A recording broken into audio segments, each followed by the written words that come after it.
partnerships, and it helps us build that stronger community. So that's how we go deeper into the country, besides our 800 people across the Philippines. If I may add, talk about LGUs, we coordinate with them because we have this tech mobiles or tech mobiles. Okay, so it's a nice setup.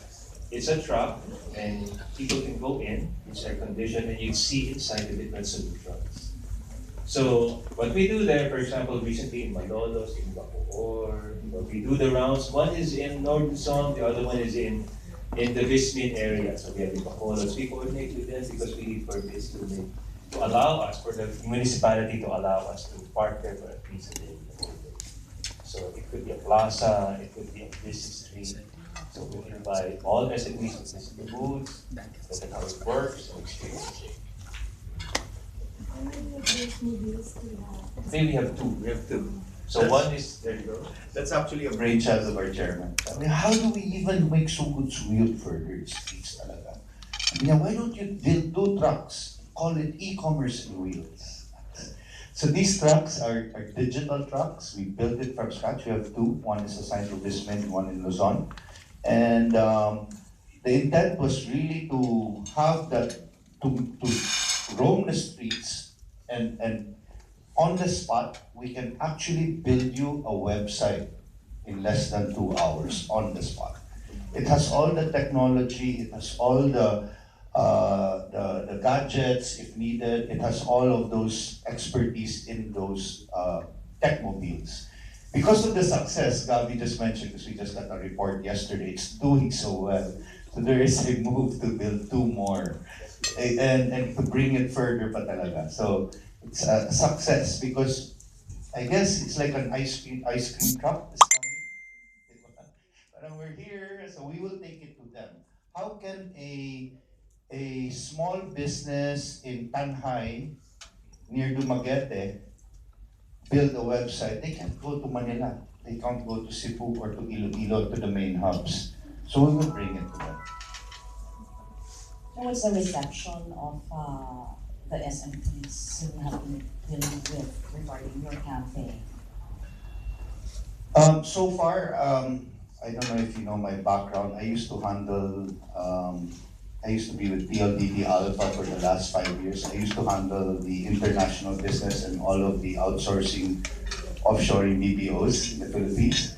So it was a big jump from handling SMEs, and I'm telling you, the adoption is more faster with the entrepreneur side, with the SMEs. They adopt faster.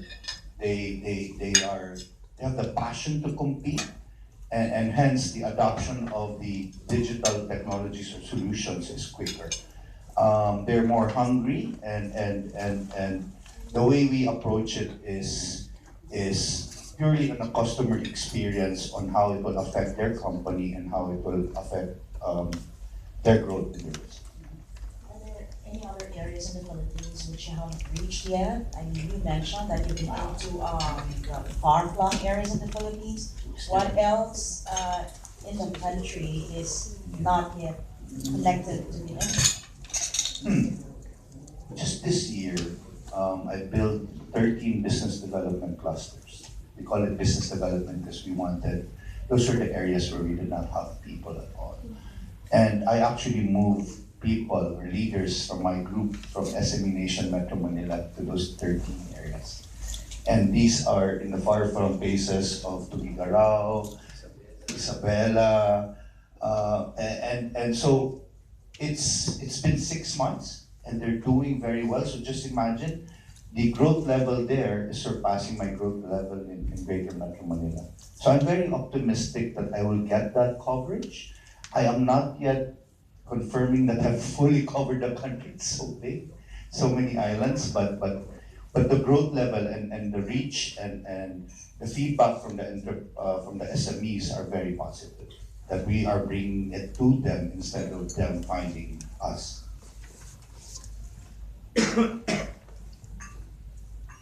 We have time for one more question. One more? Let me ask but not related to the... Okay, go ahead. I know what it is now. I'll try to answer what I can. Yes.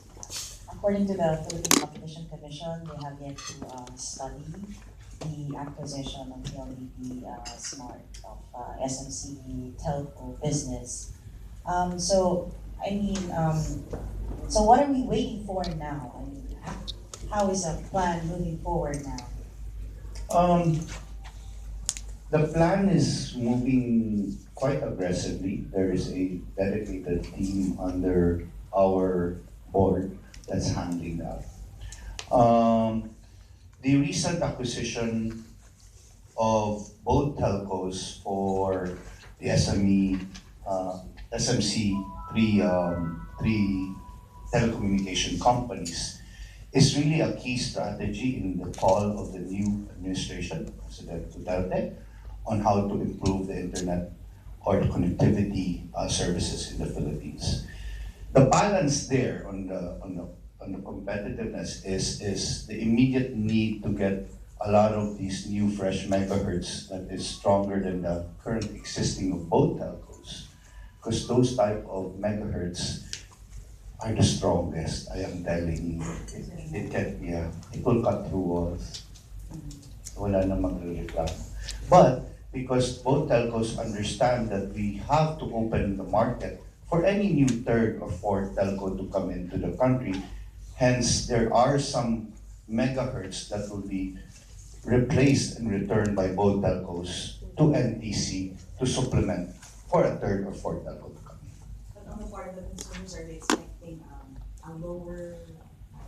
Eventually, if it helps our capex in terms of enhancing the data connectivity across the country, because we're 7,100 plus islands, of course, eventually, if the capex is lower because you have the newer technology, like the newer megahertz, then of course, eventually, it becomes more affordable in the long run as well. So it's a win-win solution, not just for the country, for the new administration, but most especially for the consumer, for the Filipinos. So that's the ultimate goal. Yes. Thank you very much. No more? Okay, can I ask a big favor? I'd like to invite all of you upstairs to the ballroom.